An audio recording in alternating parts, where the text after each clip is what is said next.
हाँ, तो जय हिंद साथी जी। वीडियो पे क्लिक की तो छोड़ के मत जाइएगा। अगर वीडियो छोड़ के जाते तो आपका फिर बहुत नुकसान होने वाला है, ठीक है? क्योंकि आपको ही पता है कि अब आपके बोर्ड परीक्षा में समय क्या है मेरे साथी जी, बहुत कम बच गया है। तो आप लोग को अब तैयारी बिल्कुल अच्छे से करना है। हम लोग बायोलॉजी का पहला नंबर चैप्टर जिसका नाम है आपका जैव प्रक्रम, उसका ऑब्जेक्टिव क्वेश्चन हमने करे थे। तो पिछले पार्ट 1 वीडियो में हमने कितना क्वेश्चन तो 50 सवाल कर लिए थे, ठीक है?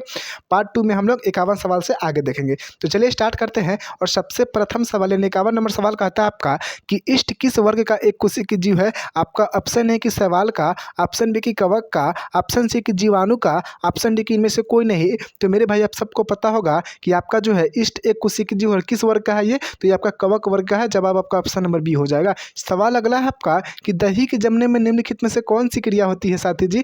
आपका ऑप्शन ए है कि अपघटन क्रिया होती है, ऑप्शन बी है कि प्रकाश संश्लेषण क्रिया होती है, ऑप्शन सी कि किण्वन होती है, ऑप्शन डी की उत्सर्जन होती है। देखिए आपको सारे सवाल अच्छे से प्रैक्टिस करें। देखिए आप ऑब्जेक्टिव पे को अगर मतलब किसी का चैनल पर ऑब्जेक्टिव देखते हैं तो आपको फायदा क्या होगा? जो क्वेश्चन आपको नहीं भी याद रहेगा ना, वो क्वेश्चन देखते देखते ही आपको याद हो जाएगा। ध्यान रखिएगा। तो ऑब्जेक्टिव सीरीज जरूर लगाइएगा आप लोग। तो दही के जमने में निम्नलिखित में से कौन सी क्रिया होती है? किण्वन क्रिया होती है। जवाब आपका ऑप्शन नंबर सी हो जाएगा, ठीक है? चलिए सवाल अगला है कि कौन अंतःस्रावी और बाह्यस्रावी ग्रंथि जैसे कार्य नहीं करता? तो अग्नाशय नहीं करता, कि पीयूष ग्रंथि नहीं करता, कि अंडाशय नहीं करता, कि वृषण नहीं करता? तो मेरे भाई जी आपका जो पीयूष ग्रंथि है वो आपका अंतःस्रावी और बाह्यस्रावी ग्रंथि जैसा कार्य नहीं करता है। जवाब आपका ऑप्शन नंबर कौन सा हो जाएगा? बी एकदम राइट आंसर होगा। सवाल अगला है कि पादपों में पाए जाने वाला वृद्धि हार्मोन निम्न में से कौन सा है? तो जिब्रेलिन है, कि एड्रीनेलिन है, कि इंसुलिन है, कि थायरोक्सिन है? तो सबको पता है कि पादपों में पाया जाने वाला जो वृद्धि हार्मोन कौन सा है? आपका जिब्रेलिन है। ऑप्शन नंबर क्या हो जाएगा मेरे साथी जी? आपका ए एकदम राइट आंसर होगा। सवाल अगला है कि प्रकाश संश्लेषण द्वारा किसकी प्राप्ति होती है? तो बच्चा को पता है कि प्रकाश संश्लेषण द्वारा आपकी वसा की होगी, कि प्रोटीन की होगी, कि ग्लूकोज की होगी, कि प्रकाश की? तो किसकी प्राप्ति होगी? ग्लूकोज की। जवाब आपका ऑप्शन नंबर क्या हो जाएगा? सी हो। और यही ग्लूकोज जो है पेड़ पौधे भोजन के रूप में ग्रहण करते हैं, ठीक है? सवाल अगला है कि वह कौन सा प्रक्रम जिनके द्वारा शरीर में ऊर्जा का उत्पादन होता है? तो श्वसन, कि पोषण, कि उत्सर्जन, कि उत्तेजनताशीलता? तो देखिए मेरे भाई आप सबको लगता होगा कि केवल हम लोग पोषण यानी केवल हम लोग खा लेते हैं तो अपने को ऊर्जा मिल जाता है, लेकिन ऐसा नहीं होता है। जब हम लोग भोजन को ग्रहण करते हैं तो वो जो भोजन हमारा ग्लूकोज के रूप में संचित होता है, ठीक है? अब वो ग्लूकोज जब तक हम लोग श्वसन की प्रक्रिया करेंगे नहीं, जब तक ग्लूकोज टूटेगा नहीं, और जब तक राजा जी ग्लूकोज टूटता नहीं, जब तक ऊर्जा मिलता नहीं है, तो ध्यान रखिएगा कि वह कौन सा प्रक्रम है जिनके द्वारा शरीर में ऊर्जा का उत्पादन होता है? तो बिना श्वसन के ऊर्जा का उत्पादन नहीं हो सकता है। सवाल अगला है कि मानव आहार नल का सबसे लंबा भाग है? तो मानव आहार नल का सबसे लंबा भाग छोटी आंत है, सबको पता रहना चाहिए। सवाल आंसर क्या हो जाएगा? सी हो जाएगा। सवाल अगला साथी जी कि निम्नलिखित में से किसे कोशिका का ऊर्जा मुद्रा के रूप में जाना जाता है? तो एडीपी, कि एटीपी, कि डीटीपी, कि आपका पीडीपी? तो मेरे भाई सबको पता है कि कोशिका का ऊर्जा मुद्रा किसे माना जाता है? तो एटीपी को माना जाता है, ठीक है? और बताइएगा मतलब कितना एटीपी मतलब मिल के आपका एक कैलोरी ऊर्जा का निर्माण करता है? आप लोग हमें कमेंट करके जरूर बताएंगे, ठीक है? सवाल अगला है और एटीपी का फुल फॉर्म क्या होता है? तो एडिनो ट्राइसल्फास्फेट होता है, ठीक है? ध्यान रखिएगा। सवाल अगला है, मेरे को थोड़ा बोलने में कन्फ्यूज है लेकिन एडिनो ट्राइफॉस्फेट ही होता है, ऐसे ही होता है, ठीक है? चलिए सवाल अगला है 59 नंबर कि पत्तियों में गैसों का आदान प्रदान कहाँ होता है? तो सिरा में होता है, कि रंध्र में होता है, कि मध्य सिरा में होता है, कि इनमें से कोई नहीं? तो ध्यान रखिएगा कि पत्तियों में गैसों का जो आदान प्रदान है वो कहाँ होता है मेरे भाई? तो रंध्र में होता है। जवाब आपका ऑप्शन नंबर बी हो जाएगा, ठीक है? हाँ देखिए सवाल नंबर 60वां कहता है कि हृदय से रक्त को संपूर्ण शरीर में पंप किया जाता है फेफड़ा द्वारा, कि निलय द्वारा, कि अलिंदो द्वारा, कि इनमें से सभी द्वारा? तो मेरे भाई किसके द्वारा किया जाता है? तो सबको पता रहना चाहिए किसके द्वारा करते हैं हम लोग? तो हम लोग निलय द्वारा करते हैं। हृदय से रक्त को पूरे शरीर में पंप किसके द्वारा करते हैं? तो निलय द्वारा करते हैं। जवाब आपका ऑप्शन नंबर बी हो जाएगा। सवाल अगला है आपका कि निम्नलिखित में से कौन सा यंत्र का उपयोग रक्त दाब मापने के लिए किया जाता है? तो बैरोमीटर का, कि मैनोमीटर का, कि सिस्मो मैनोमीटर का, कि इनमें से कोई नहीं? तो मेरे भाई ध्यान रखिएगा कि रक्त दाब मापने के लिए हम लोग किस यंत्र का उपयोग करते हैं? तो सिफ्गनो मैनोमीटर का उपयोग करते हैं। जवाब आपका ऑप्शन नंबर क्या हो जाएगा? सी हो जाएगा। सवाल अगला है कि रक्त का कौन सा अवयव घायल स्थान को रक्त स्राव के मार्ग को रक्त का थक्का बनाकर अवरुद्ध करता है? तो मेरे भाई मान के चलिए आपका कहीं हाथ उठ कट जाता है तो रक्त को रोकने में कौन काम करता है? तो सबको पता है कौन करता है? WBC करता है। क्या हो जाएगा आपका? तो 62 का आपका जवाब ऑप्शन नंबर क्या हो जाएगा? आपका बी एकदम WBC नहीं होगा, WBC नहीं, प्लेटलेट्स हो जाएगा। क्या हो जाएगा? प्लेटलेट्स हो जाएगा। जब आपका क्या हो जाएगा? ऑप्शन नंबर डी सी हो जाएगा, प्लेटलेट्स एकदम राइट आंसर होगा। और एक मेरे को बताइएगा कि आपका जो RBC होता है इसका जीवन काल कितने दिन का होता है? कमेंट करके जरूर बताएं हमें। सवाल अगला है आपका 63 नंबर सवाल है कि मंड परीक्षण के लिए हरी पत्ती पर आयोडीन डालने से पहले पत्ती को अल्कोहल में उबाला जाता है, क्यों? क्योंकि मंड को घोलने के लिए, कि क्लोरोफिल को घोलने के लिए, कि पत्ती को मुलायम करने के लिए, कि इनमें से सभी के लिए? तो किसके लिए हम लोग घोलते हैं मेरे साथी जी? तो क्लोरोफिल को घोलने के लिए। जवाब आपका ऑप्शन नंबर क्या हो जाएगा? बी एकदम राइट आंसर होगा। सवाल नंबर 64 का आता है आपका कि स्लाइड का सर्वप्रथम कंपाउंड माइक्रोस्कोप से देखा जाता है तो कितने एक्स पर? तो 10 पर देखा जाता है। जवाब आपका ऑप्शन नंबर बी हो जाएगा। अगला सवाल है कि तिलचट्टा का श्वसन अंग क्या है? तो तिलचट्टा का श्वसन अंग तैक्रिया है, कि गलफरा है, कि त्वचा है, कि फेफड़ा है? तो मेरे भाई ध्यान रखेंगे, तिलचट्टा का जो श्वसन अंग होता है वो क्या होता है? आपका ट्रैक्रिया होता है। सवाल अगला है आपका कि मछलियाँ किस अंग के द्वारा श्वसन की क्रिया करती है? तो मछलियाँ जो है गिल्स के द्वारा श्वसन की क्रिया करती है, सबको पता है। जवाब आपका ऑप्शन नंबर क्या हो जाएगा? सी हो जाएगा। ठीक है। सवाल अगला कि पौधों के पत्तियों के रंध्रों द्वारा वाष्प के रूप में निष्कासन की क्रिया क्या कहलाती है? तो पौधों के पत्तियों द्वारा वाष्प के रूप में निष्कासन की क्रिया क्या कहलाती है? तो वाष्पोत्सर्जन, की बहिष्सेचन, की एपिग्लोटिक्स, की इनमें से कोई नहीं? तो सबको पता क्या कहलाता है? तो पौधों के पत्तियों के रंध्रों द्वारा वाष्प के रूप में निष्कासन की क्रिया क्या कहलाती है? तो वाष्पोत्सर्जन कहलाती है। जवाब आपका ऑप्शन नंबर क्या हो जाएगा? ए एकदम राइट आंसर होगा। सवाल अगला है कि पौधे हरे क्यों होते हैं? रंध्र के कारण, कि क्लोरोफिल के कारण, कि स्टोमेटा के कारण, कि लवण के कारण? तो पौधों में आपका क्लोरोफिल पाया जाता है और क्लोरोफिल के कारण ही पत्तियों का रंग क्या होता है? हरा होता है, यार पौधे हरे दिखाई देते हैं। ऑप्शन नंबर आपका 68 का क्या हो जाएगा? बी एकदम राइट आंसर होगा। सवाल अगला है कि अंतःकोशिकीय पाचन होता है पौधा में, कि अमीबा में, कि तिलचट्टा में, कि मनुष्य में? तो अंतःकोशिकीय पाचन किस में होता है? अमीबा में होता है। जवाब आपका ऑप्शन नंबर बी हो जाएगा। और अमीबा अपना भोजन किसके द्वारा पकड़ता है? तो कुटपात के द्वारा पकड़ता है। ध्यान रखिएगा, आपसे सवाल ऐसे पूछा जा सकता है कि कुटपात किस में पाया जाता है? तो बोलिएगा अमीबा में पाया जाता है। सवाल अगला है कि मानव हृदय में कोष्ठों की संख्या कितनी होती है? तो 4 होती है। बच्चा को पता है। ऑप्शन नंबर क्या हो जाएगा? सी हो जाएगा। सवाल अगला है आपका 31 नंबर कि पौधों में टेनिन नामक पदार्थ कहाँ संचित रहता है? पत्तियां में, कि छाल में, कि जड़ में, कि फूल में? तो पौधों में जो टेनिन नामक जो पदार्थ है वो कहाँ संचित रहता है? तो छाल में रहता है। 71 का ऑप्शन नंबर बी हो जाएगा। सवाल अगला कि कोशिकांग क्लोरोप्लास्ट बिंदु किस रंग का होता है? तो पीला का होता है, कि हरा का होता है, कि लाल का होता है, कि नीला का होता है? तो जो क्लोरोप्लास्ट होता है कैसा होता है? हरा होता है। ऑप्शन नंबर क्या हो जाएगा? बी एकदम राइट आंसर होगा। सवाल अगला है कि रुधिर का कौन सा अवयव रक्त स्राव को रोकने में मदद करता है? तो रुधिर का कौन सा अवयव, अभी हमने देखा कौन सा अवयव होगा? प्लेटलेट होगा। जवाब आपका ऑप्शन नंबर सी हो जाएगा। सवाल अगला है आपका 74 नंबर सवाल है, रुकिएगा थोड़ा धुंधला हो गया।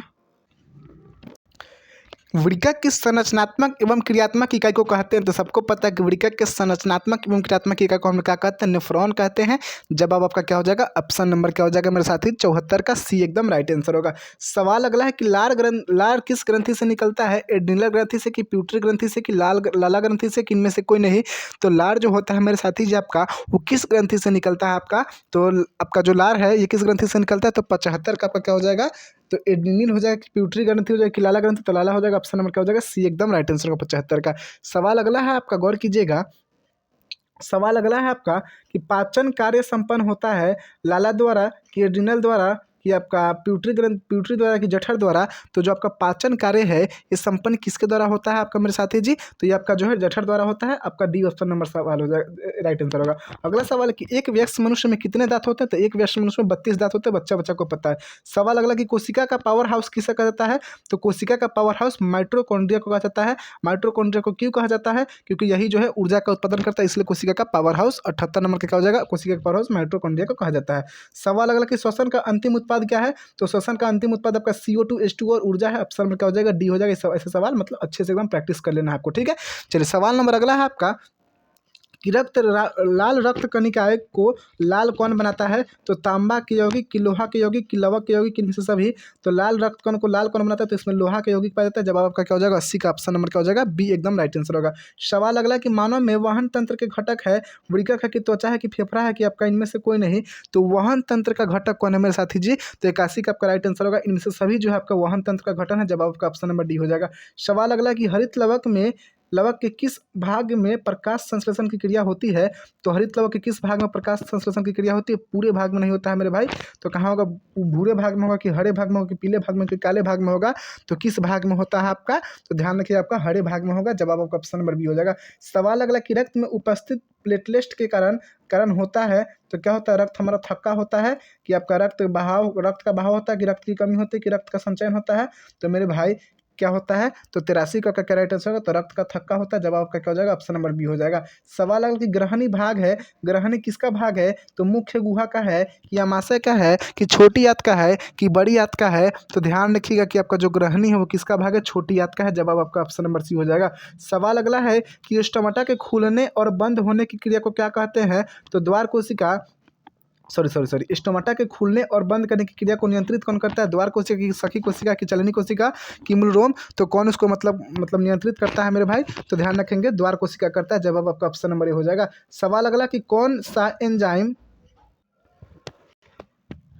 एंजाइम वसा प्रक्रिया नहीं करता है? तो पेप्सिन नहीं करता कि ट्रिप्सिन नहीं करता कि लाइपेज नहीं करता कि एमाइलेज नहीं करता? तो ध्यान रखिएगा, आपका जो मेरे भाई लाइपेज होता है वो वसा प्रक्रिया नहीं करता है। सवाल अगला है आपका कि किस प्रकार के श्वसन से अधिक ऊर्जा मुक्त होती है? तो श्वसन दो प्रकार के होते हैं, एक आपका वायवीय और एक आपका होता है अवायवीय। तो वायवीय श्वसन से क्या होगा? अधिक ऊर्जा मुक्त होगी और अवायवीय से क्या होगी? कम ऊर्जा मुक्त होगी। सवाल अगला है आपका कि हाइड्रा में क्या पाया जाता है? तो हाइड्रा में मस्तिष्क पाया जाता है कि तंत्रिका पाया जाता है कि मुख्य की स्पर्शक? तो हाइड्रा कुछ इस प्रकार का होता है और उस पर क्या पाया जाता है? तो उस पर आपका स्पर्शक पाया जाता है। ऊपर वाला को क्या बोलते हैं? स्पर्शक बोलते हैं। तो आपका ऑप्शन नंबर क्या हो जाएगा? डी हो जाएगा।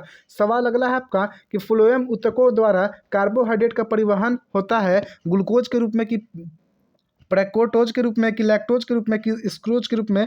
तो ध्यान रखिएगा मेरे साथी, जिसका राइट आंसर क्या हो जाएगा कि आपका जो फ्लोएम ऊतकों द्वारा कार्बोहाइड्रेट का जो परिवहन होता है किसके रूप में होता है? तो सुक्रोज के रूप में होता है। जवाब आपका ऑप्शन नंबर क्या हो जाएगा? डी एकदम राइट आंसर होगा। सवाल अगला है आपका 90 नंबर सवाल है और 90 नंबर सवाल कहता है कि तिलचट्टा में कितने जोड़े श्वसन रंध्र पाए जाते हैं? तो तिलचट्टा में मेरे भाई कितने जोड़े श्वसन रंध्र पाए जाते हैं? तो 10 जोड़े पाए जाते हैं। जवाब आपका ऑप्शन नंबर सी हो जाएगा। सवाल अगला है आपका कि प्रकाश संश्लेषण की क्रिया होती है तो कवकों में कि जंतुओं में कि हरे पेड़ पौधों में कि परजीवियों में? तो जो प्रकाश संश्लेषण की क्रिया किस में होती है? हरे पेड़ पौधों में होती है। जवाब आपका ऑप्शन नंबर सी हो जाएगा।